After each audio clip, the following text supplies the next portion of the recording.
Maghreb Orient Express, bienvenue à l'Institut du Monde Arabe à Paris pour un numéro inédit à l'occasion de l'exposition événement. Il était une fois l'Orient Express. MOE s'invite dans le train mythique qui fait halte jusqu'au 31 août ici à Lima sur le parvis de l'Institut du Monde Arabe. Avec nous sur TV5 Monde, le conducteur de ce projet. Merci Jack Lang de nous accueillir ici même. Vous êtes le président de l'Institut du Monde Arabe. Vous avez été plusieurs fois ministre de la Culture et ministre de l'Éducation nationale en France. Samia Troubi, bienvenue à vous. Vous êtes militante associative, vous êtes la coordinatrice de Europe de la Fondation for Ethnic Understanding, une organisation américaine qui œuvre au rapprochement entre musulmans et juifs, et vous êtes aussi professeur d'histoire dans un lycée de la région parisienne. Avec nous également le dessinateur algérien Riles Aynouch. Merci d'être avec nous Riles. Vous êtes de passage à Paris à l'occasion de la sortie de votre premier livre, Sauf qui peut, c'est aux éditions Edilivre. C'est un recueil de vos dessins. Vous êtes caricaturiste au quotidien algérien francophone TSA, tout sur l'Algérie. Jack Lang, l'Orient Express, c'est un peu le symbole d'un monde culturel qui n'est plus d'une époque révolue. N'êtes-vous pas un peu nostalgique? Oui, la nostalgie, c'est en même temps une écriture du futur. Et le symbole de l'Orient Express, c'est précisément ce pont jeté entre l'Occident et l'Orient. Et la mission de l'Institut du Monde Arabe, qui est une institution unique au monde, est précisément de jeter ce pont entre l'Occident et l'Orient. Et Paris, d'une certaine manière, est une sorte de capitale arabe ou orientale en son genre, par l'histoire, par la composition de sa population, par ses liens avec un très grand nombre de pays arabes. Donc, il fallait frapper un grand coup. Je suis président depuis 1 an seulement, et je souhaitais redonner des couleurs à Lima. Et il m'est apparu que cette idée, cette belle idée, pouvait faire rêver, mais en même temps faire connaître ce qu'a été cette grande aventure pendant plus d'1 siècle, à travers l'Empire austro-hongrois, l'Empire ottoman, et puis tout ce qui a pu se produire, la naissance des nationalismes arabes, les colonialismes, les guerres, la Première et la Deuxième Guerre mondiale. Bref, c'est tout cet univers, tous ces fracas. Et en même temps, c'est un train qui incarne aussi une certaine idée de l'art de vivre. Certains diront d'un certain luxe. Là, nous sommes dans un salon où les œuvres de Lalique incrustent ces bois précieux. Et après tout, un bel art de vivre mérite aussi d'être encouragé.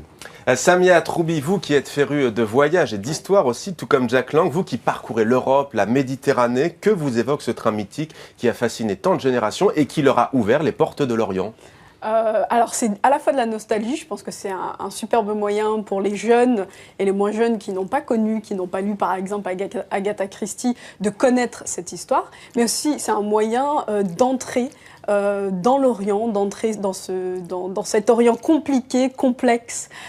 C'est aussi une manière, alors je pense que c'est le passé, l'Orient Express, mais c'est aussi une manière de regarder vers l'avenir et de dire à ces jeunes et à cette population française d'aller vers l'Orient qui paraît toujours compliqué, complexe, chaotique, avec un certain nombre de guerres qu'on connaît tous, la Syrie, le conflit israélo-palestinien, toutes ces questions-là qui reviennent, mais c'est aussi une manière de dire allez à la rencontre de cet Orient qui peut vous surprendre et qui a toujours émerveillé et qui continue de fasciner quotidiennement des individus comme moi. Hein, j'ai beaucoup voyagé en Méditerranée, en Europe, mais énormément en Méditerranée et beaucoup en Palestine, en Israël. Alors un train qui a inspiré, vous avez cité Agatha Christie, qui a inspiré les écrivains, qui a inspiré le cinéma. Agatha Christie, auteur du Crime de l'Orient Express.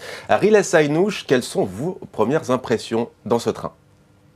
Ma première impression, c'était, j'ai cru être dans un film, de jouer un rôle, tellement c'est fabuleux, c'est exceptionnel ce qu'il y a dedans. J'ai visité, c'est comme si j'ai fait un voyage vers le passé, c'est vraiment extraordinaire. Un film avec des espions, par exemple? Il y a des espions et il y a tout le décor, vraiment c'est super.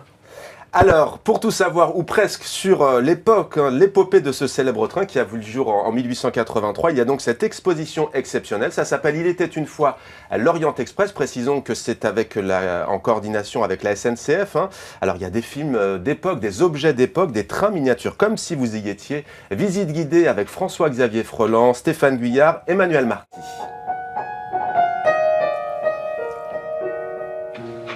Lorsqu'un petit train peut en cacher un autre beaucoup plus gros. un effet saisissant, sauf qu'une locomotive à vapeur 1922, c'est tout de même plus difficile à exposer en plein Paris qu'une simple miniature. Une locomotive comme celle qui est derrière, c'est 90 tonnes. Et donc les ingénieurs, initialement, ont envisagé de prendre les plus grandes grues d'Europe. Il fallait couper les arbres. Et donc on s'est dit, c'est pas possible. Pensons comme les Égyptiens, des rondins, des plans inclinés. En voiture, s'il vous plaît, voici le wagon-lit d'Acajou. C'est dans cette couchette que James Bond séduit l'agente soviétique dans Bon baiser de Russie. Et voici la fameuse voiture salon Pullman Flèche d'or. Ici, la table de l'écrivaine Agatha Christie, comme si elle venait d'y écrire son roman policier phare, Le crime de l'Orient Express. Tout est faux, mais tout est vraiment renseigné historiquement, c'est-à-dire que les décorateurs, la société Carbone a recréé à l'identique tous les objets, que ce soit les logos qu'on a fait graver, broder, qu'on a fait sérigraphier sur les carafes. Carnet de croquis, théières, journaux d'époque, rien n'a été oublié. Et gare aux fétichistes qui voudraient faire disparaître les indices de la future enquête. Tout est collé pour éviter les vols. Il fut un temps où l'Orient Express desservait, en plus des gares de Venise ou d'Istanbul, celles d'Alep en Syrie ou de Tripoli au Liban, avant de rejoindre le Caire. Dans ces fenêtres, on retrouve les grandes heures de cette incroyable épopée ferroviaire. Pour réaliser le film de l'exposition, l'un des organisateurs a même refait le voyage en train jusqu'au bout, enfin presque. D'Istanbul, nous sommes descendus jusqu'à Adana. Au sud de Adana commence la guerre syrienne. Et là, il est absolument impossible d'envisager de passer et d'envisager de prendre le train encore plus. Et puis ensuite, nous sommes allés au Liban, à Tripoli. Ça n'a pas été facile. Tripoli est une ville qui actuellement est en guerre. Il était une fois l'Orient Express, ressemble à un rêve d'enfant devenu réalité. Mais après tout, l'Orient Express, écrivait Joseph Kessel, c'est le miracle à l'intérieur d'une boîte close, vernie et capitonnée.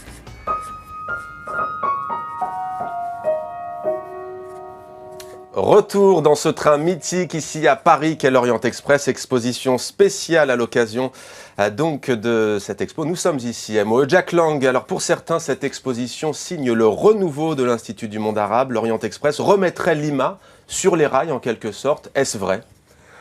En tout cas, nous faisons tout pour que Lima redevienne une grande institution, retrouve des couleurs.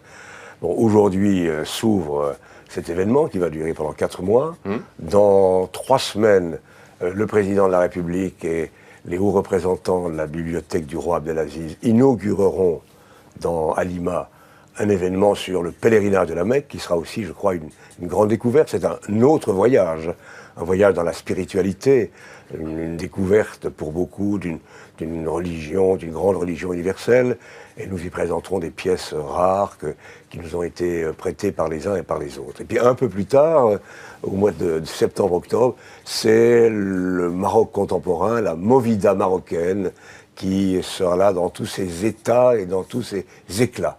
Et puis par ailleurs, des forums, des rencontres, des échanges, des débats, l'enseignement de la langue arabe et beaucoup d'autres choses.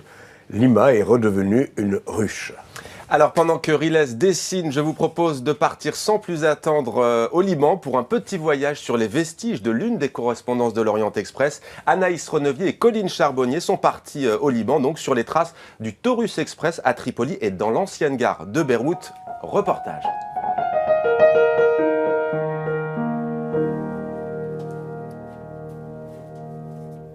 Difficile d'imaginer qu'il y a un siècle, la gare de Tripoli accueillait les luxueux wagons du Taurus Express.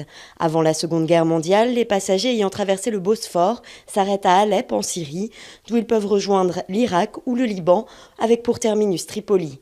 Soit le train arrive juste pour entrer dans le hangar, dans les ateliers de réparation, ou bien Tripoli n'a été relié en chemin de fer à Beyrouth qu'après la Deuxième Guerre mondiale. Donc il fallait faire cette manœuvre pour changer la voie et pour que le train continue son chemin plus vers le sud. 3 fois par semaine, marchands et touristes du monde entier voyagent dans les voitures de la Compagnie internationale des wagons-lits. Aujourd'hui centenaire, Hunt a 20 ans lorsqu'il commence à travailler comme contrôleur à bord du train. Le plus difficile, c'était la lingerie. Vous savez, chaque soir, il y a 30 personnes qui dorment dans chaque wagon-lit. Il y a chacun 2 draps. On les change tous les jours. Quand le train arrive, il y a des centaines des draps de lit à laver. C'était un travail énorme, sans fin. Pendant la Seconde Guerre mondiale, les Anglais souhaitent se servir du Taurus Express pour transporter des armes. La ligne est alors prolongée jusqu'à Haïfa en Palestine. Une extension de courte durée. En 1948, l'État d'Israël vient d'être créé. La ligne est coupée. La ligne a été bombardée à la fin des années 40. Les problèmes ont commencé en Palestine et en Israël. Ils se sont propagés et d'un coup, la ligne a été bombardée à Nakoura, qui est située à la frontière entre Israël et le Liban. Et c'est à ce moment que le train a arrêté d'aller à Haïfa. Le Taurus Express reprendra ses voyages à travers le Liban jusqu'au début de la guerre civile libanaise en 1975. Le patrimoine ferroviaire du pays est désormais à l'abandon. Les associations de sauvegarde du chemin de fer rêvent aujourd'hui d'entendre à nouveau le train siffler, comme à la belle époque de l'Orient Express.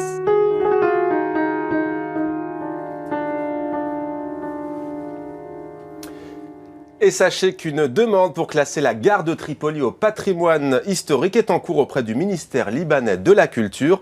En France, 7 voitures de l'Orient Express sont classées aux monuments historiques. Samia Troubi, je me tourne vers vous. La guerre est donc passée par là. Il y a eu, Jack Lang l'a dit, le conflit en ex-Yougoslavie. Il y a aujourd'hui le conflit syrien que vous avez vous-même cité. Il y a l'interminable conflit israélo-palestinien que vous connaissez bien. Comment faites-vous pour ne pas être résigné? Je sais que c'est une question qu'on vous pose souvent, mais on se la pose sérieusement. Effectivement, c'est une question récurrente. J'ai tendance à dire que, effectivement, l'actualité nous donne tout pour être résigné, pour être pessimiste quant à notre avenir. Mais je pense que quand on se rend, et je pense qu'il est question de voyage ici, quand on se rend en Orient, on découvre des individus aux identités complexes, aux trajectoires foisonnantes, et on en revient avec beaucoup plus d'optimisme que ce qu'on peut soupçonner.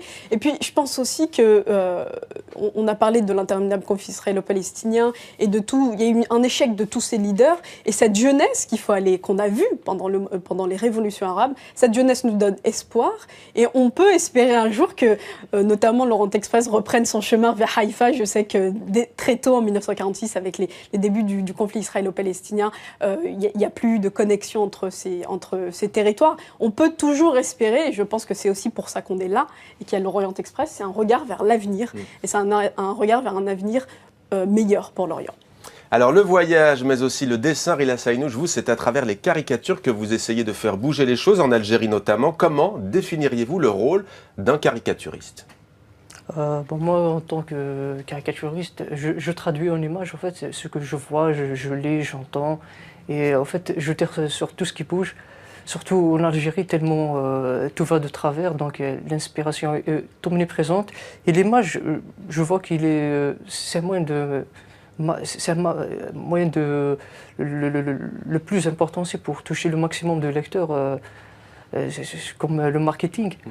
Donc, on utilise beaucoup plus la caricature pour attirer, pour dire tout ce que certaines personnes pensent tout bas, puisque moi je vis comme un citoyen, comme tous les Algériens, donc je suis plus proche du peuple que les politiciens qui parlent au peuple. Alors on va y revenir tout à l'heure avec votre recueil de dessins, sauf qu'il peut, Jack Lang, il y a un peu plus de 3 ans, débutait ce qu'on appelle les printemps arabes. Quel regard portez-vous sur les événements en cours en Méditerranée, situation bien entendu différente, en Tunisie, en Égypte? Vous êtes optimiste, pessimiste? Je suis relativement optimiste, je suis comme vous. Je pense que, il y a naturellement les violences, les affrontements, le retour parfois à certaines dictatures, la sclérose de certains régimes, mais il y a cette jeunesse qui s'est soulevée et qui n'est pas prête à disparaître. Et cette jeunesse s'exprime en particulier à travers la bande dessinée, le dessin, la peinture, la sculpture, la musique, le rap, sous toutes ses formes. Et ça aussi, nous voulons le montrer à Lima. Il y a beaucoup d'événements qui se succèdent tout au long du printemps. Vous êtes les bienvenus au mois de juin. Et nous voulons absolument que cette maison soit la maison aussi de la jeunesse, de tous ceux qui font bouger les choses et veulent métamorphoser le monde oriental. Alors, une femme qui aurait aimé être avec nous, parmi nous aujourd'hui, et nous d'ailleurs aussi, c'est la journaliste et photographe marocaine Leïla Gandhi qui n'a pas pu prendre l'avion. Elle attend en fait un heureux événement, mais elle a tenu à nous adresser ce clin d'œil. Regardez. Je me faisais une joie de vous retrouver, une joie aussi d'entrer dans ce wagon du mythique Orient Express que je n'ai jamais emprunté. Et pourtant, les trains, c'est quelque chose que j'aime beaucoup. J'ai emprunté le transmanchourien, le transsibérien, et ça a été une expérience formidable parce que de Pékin à Moscou, en passant par la Mongolie, la Sibérie, le lac Baïkal, le train nous permet de prendre le temps d'apprivoiser le changement, de vivre l'évolution des paysages, des cultures, des architectures, des habits, de l'alimentation. Et je pense que c'est d'autant plus important aujourd'hui qu'un peu partout dans le monde, du nord au sud de la Méditerranée, dans les pays arabo-musulmans, on a tendance à se replier sur nous-mêmes autour d'une identité plus étriquée, plus étroite qu'elle ne l'a jamais été avant. J'espère qu'on aura l'occasion de se revoir. C'était pas pour aujourd'hui, mais ça sera que partie remise. En tout cas, je le souhaite, je vous remercie beaucoup et je vous dis donc à très bientôt. Voilà, c'était Leïla Gandhi et on la remercie, elle qui a conquis le public marocain avec son émission Voyage avec Leïla Gandhi. Riles Aynouch, je vais montrer sans plus attendre l'un de vos dessins d'actualité, si l'on peut dire, puisqu'il fait référence à la 4e candidature d'Abdelaziz Bouteflika en Algérie. Donc, l'état de ma santé est meilleur que la santé de mon état. Voilà, alors parfois ça fait rire, là c'est le cas, c'est très incisif. Quand je dis parfois ça fait rire, c'est souvent le cas, mais je veux dire, il y a des dessins plus graves que d'autres. Celui-ci, il est à la fois drôle, il est en même temps sans concession. Mais au fond, vraiment c'est triste. Ah oui. Surtout qu'on connaît son état de santé, il ne peut même pas parler, on l'a vu à la télévision, il ne peut ni parler, ni bouger, mais le système veut le garder en place parce qu'il y a d'autres personnes qui ont des intérêts avec Bouteflika. Mais pourquoi, à votre avis, Riles, on n'a pas un mouvement? Alors, il y a Barakat, le mouvement ça suffit, mais reconnaissons quand même qu'ils sont très peu nombreux. Alors, certes, le mouvement dira c'est interdit de manifester, il y a la présence policière très forte. Pourquoi est-ce qu'on n'assiste pas à ce qu'on a vu il y a un peu plus de 3 ans à Tunis, à Sidi Bouzid, dans l'arrière-pays tunisien, à Gafsa, des manifestations spontanées, comme on a connu d'ailleurs l'Algérie et comme elle en connaît aujourd'hui, mais à moindre échelle? Oui, parce qu'en Algérie, on a eu déjà des événements en 1980, en 2001, 88. Donc les jeunes ont déjà vécu... il y a eu la décennie noire aussi. La décennie noire. Donc pour eux, ils font presque confiance à personne. Et en plus, les services secrets algériens, ils ont infiltré tout. Vous affichez une affiche pendant même pas 10 secondes, vous verrez plus l'affiche pour une marche. Et ils ont infiltré la presse, c'est eux qui détiennent le tout, les médias. Donc vraiment, c'est très difficile de bouger. Même pour moi, avant, pour travailler pour un quotidien, c'est très difficile. Et même si vous travaillez, il y a la censure et même la paye, donc ils détiennent le tout. La censure, en Algérie, les journalistes et les dessinateurs sont plutôt libres. Hein. Vous faites des dessins, encore une fois, parfois très durs qu'on voit, y compris pas en France, sur un chef de l'État. Ça fait pas longtemps que, quand j'ai commencé sur TSA, je suis libre. Ça, je ne me plains pas ces jours-ci, mais je parle de bien avant parce que ça ne veut pas dire que moi, je suis libre dans mon journal et que les autres journaux ils sont libres. Il y a 2 ou 3 journaux qui sont un petit peu libres. Protégés, entre guillemets. Comme moi, j'ai la chance pour TSA, ils sont libres, mais le reste, non, parce que j'ai déjà travaillé pour d'autres journaux. C'est vraiment c'est difficile. Parfois, on me disait, mais même si tu continues ainsi, tu vas fermer notre journal, donc c'est dur. Il y a des risques. Samia Troubi, Jack Lang se disait tout à l'heure optimiste s'agissant des printemps arabes, entre guillemets. Vous disiez il faut aller sur le terrain, peut-être pour aller au-delà du discours médiatique, du discours politique, parfois simplificateur. Quel est votre avis sur la situation en Tunisie, puisque vous êtes française et vous avez aussi un pied de l'autre côté de la Méditerranée? C'est ça, j'ai un pied un peu partout, mais je suis effectivement tunisienne. Très honnêtement, je pense que la plupart des Tunisiens et ceux qui regardent la Tunisie aujourd'hui sont plutôt optimistes quant à la situation politique, avec l'adoption d'une constitution qui est vraiment un événement historique dans le monde arabe, mais aussi pour toutes les démocraties dans le monde, avec une parité formidable et un statut de la femme qui est encore plus protégé. Et puis, je pense que la Tunisie, c'est... Mehdi Jomara, qui est le Premier ministre, disait que c'était une nation start-up, un laboratoire en France. C'est effectivement une démocratie qui fait rêver le monde arabe et qui, tant qu'elle sera debout et tant qu'elle montrera au monde arabe qu'il est possible d'allier démocratie dans cette zone géographique, je pense qu'elle donnera d'autres idées à tous les peuples arabes et à toutes les jeunesses. Aujourd'hui, les jeunesses du monde arabe n'ont jamais été aussi interconnectées. Avant, il n'y avait pas cette idée d'appartenance. Il y avait cette idée d'appartenance à la nation arabe, à la Oumma arabe. Ici, il y a une appartenance à cette jeunesse arabe, à cette jeunesse dégage, à cette jeunesse révoltée. Et je pense que c'est vraiment hyper important important que la Tunisie continue de montrer le chemin. Jack Lang, il y a dans ces pays un vrai débat, parfois des crispations sur la religion, la place de la religion, la laïcité. Vous, à Lima, à l'Institut du monde arabe, vous allez bientôt accueillir une exposition, il me semble, sur le Hajj, le pèlerinage, qui est l'un des 5 piliers de l'islam. C'est un pari, je vous provoquerai à la limite en disant un peu risqué, non, par les temps de crispation qu'on connaît aussi en France. Pourquoi vous le faites, justement? Parce que je dirais que la religion musulmane est une des grandes religions universelles. Et elle est la religion la plus largement répandue dans le monde arabe. Et au contraire, nous voulons présenter les choses de manière aussi objective et calme et tranquille qu'il est possible. C'est une exposition qui apportera des informations, qui contribuera à dissiper des malentendus. Et justement, ce ne sera pas une propagande pour X ou Y. Ce sera la tentative pour exposer tranquillement, calmement, la beauté, le sens de l'harmonie, le message de tolérance qui existe dans le Coran et à travers l'un de ces rituels de la religion musulmane. Donc c'est sans complexe et je l'assume pleinement que nous accueillons cette exposition qui fera date et qui va intéresser des millions et des millions de personnes, musulmans ou non musulmans, de France et de très nombreux pays. Parce qu'il y a beaucoup de touristes aussi, Jack Lang, qui viennent ici à l'Institut Monde Arabe. Riles Aynouch, vous publiez donc votre premier livre, ça s'appelle Sauf qui peut, c'est donc un recueil de vos dessins. Le titre, là encore, très évocateur. À ce point, Sauf qui peut? Oui, sauf qu'il peut, oui.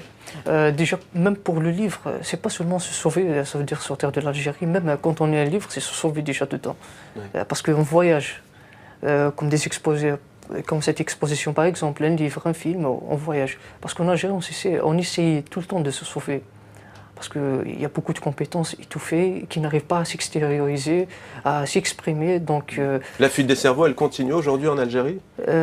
Oui. Rares sont les artistes vraiment ou les intellectuels, les scientifiques qui sont restés en Algérie. Tellement c'est vraiment difficile. Même pour publier mon livre, je suis obligé de publier en France parce que je ne peux pas le publier en Algérie. J'ai vu toutes les éditions, c'est difficile. Donc voilà, c'est sauf qu'il peut, avec toutes les manières,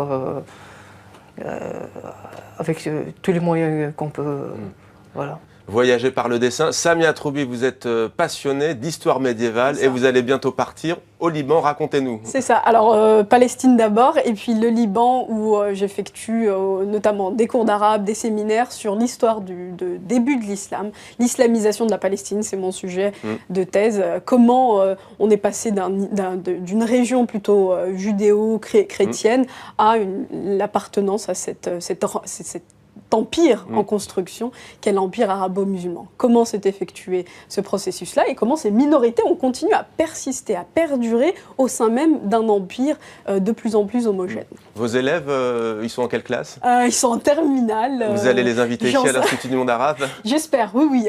J'effectue notamment, je viens visiter l'exposition sur le Hajj avec des étudiants de l'ENS et je pense que je ramènerai mes élèves aussi à l'Institut du monde arabe qui est un haut lieu. Et je pense vous avez tout à fait raison, l'islam a besoin d'être connu parce qu'elle est méconnue, elle est ignorée et on a un certain... Aussi, exactement, on a un très grand nombre de préjugés et je pense que c'est super important d'avoir ce genre d'exposition. Eh bien, on terminera par ce compliment, Jack Lang. Merci à vous de nous avoir accueillis ici. Vous êtes, je rappelle, président de l'Institut du monde arabe. L'exposition, donc, il était une fois l'Orient Express, c'est jusqu'au 31 août. Samia Troubi, merci.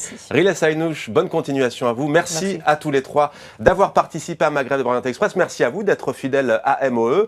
On se retrouve dimanche prochain pour un nouveau numéro. D'ici là, on se retrouve sur les réseaux sociaux avec les coulisses et les temps forts de MOE. À très vite sur TV5 Monde.